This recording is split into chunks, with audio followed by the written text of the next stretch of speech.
Salam sejahtera kepada semua penonton tuan-tuan dan puan-puan yang dikasihi sekalian. Sebelum kita teruskan berita ini, sila pertimbangkan untuk tekan butang subscribe supaya anda tidak ketinggalan isu hangat yang berlaku di Malaysia maupun luar negara. Anda juga dibenarkan kongsikan video ini agar semua orang mengetahui isu hangat ini.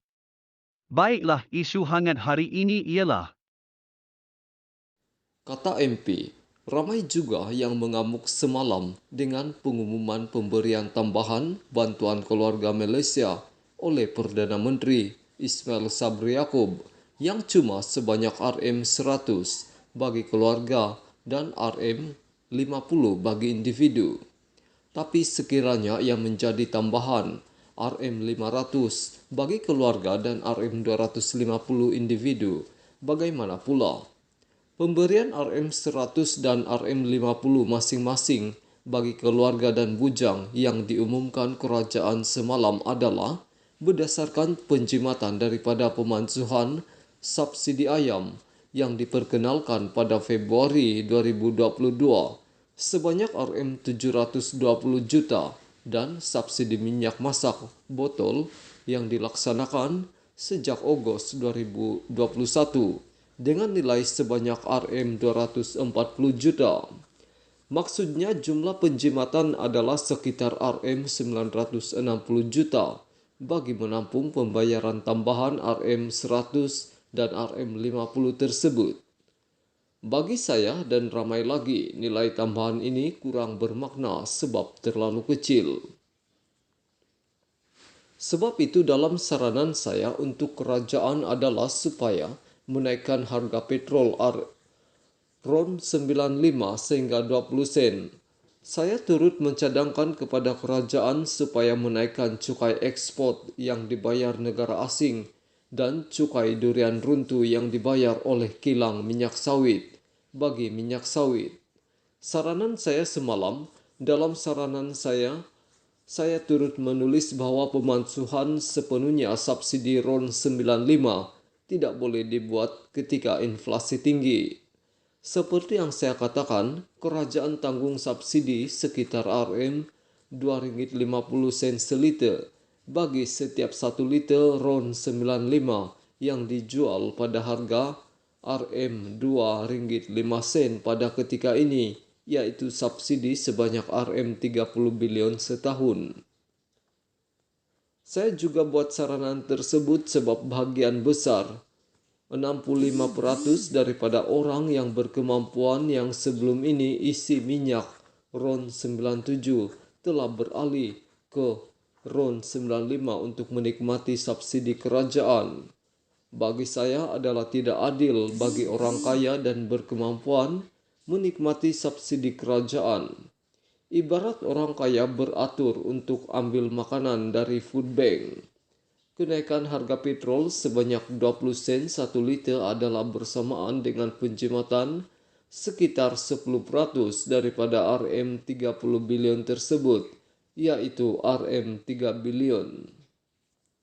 Kenaikan kadar cukai ekspor sawit dan cukai durian runtuh turut boleh menjana pendapatan tambahan sekitar RM1,5 bilion. Jadi penjimatan dari subsidi ayam dan telur tambah minyak masak botol RM960 juta.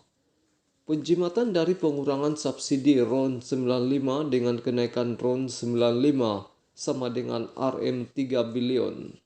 Pendapatan dari kenaikan cukai ekspor dan cukai durian runtuh minyak sawit RM1,5 bilion. Bermakna RM960 juta tambah RM3 bilion tambah RM1,5 bilion sama dengan RM5,46 bilion. Sekiranya budget RM960 juta boleh tanggung kenaikan bantuan keluarga Malaysia BKM sebanyak RM100 bagi keluarga dan RM50 bagi golongan bujang. Berapa jika peruntukan yang disediakan adalah RM5,46 milion pula? Jawapannya ialah penambahan bayaran BKM sebanyak RM570 bagi keluarga dan RM285 bagi bujang Sudah tentu ini lebih bermakna berbanding RM100 dan RM50. Sebab itu saya membuat saranan tersebut semalam. Bagi pihak tertentu khususnya pembangkang dan pengkritik yang asik, suruh saya bayar cukai lembaga hasil dalam negara LHDN sebanyak RM1.7 bilion. Adakah kamu perhatikan bahwa Muhyiddin Yassin, Lim Guan Eng, Lim Kicang dan Dr. Mahathir tidak pernah menggunakan propaganda ini terhadap saya? Kenapa ya? Sebab mereka faham bahwa mereka telah salah gunakan kuasa untuk kenakan saya.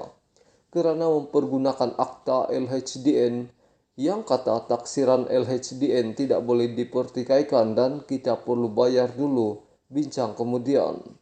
Dan jika tidak bayar dulu maka kerajaan boleh mufliskan kamu. Malang bagi mereka ialah saya telah menang di peringkat Mahkamah Persekutuan pada bulan lalu. 10 Mei 2022, kes cukai tertunggak Najib Saifuddin dapat kebenaran merayu. Bermakna Mahkamah Persekutuan telah ketepikan kuasa bayar dulu, bincang kemudian, sebab ia tidak adil dan melanggar perlembagaan persekutuan.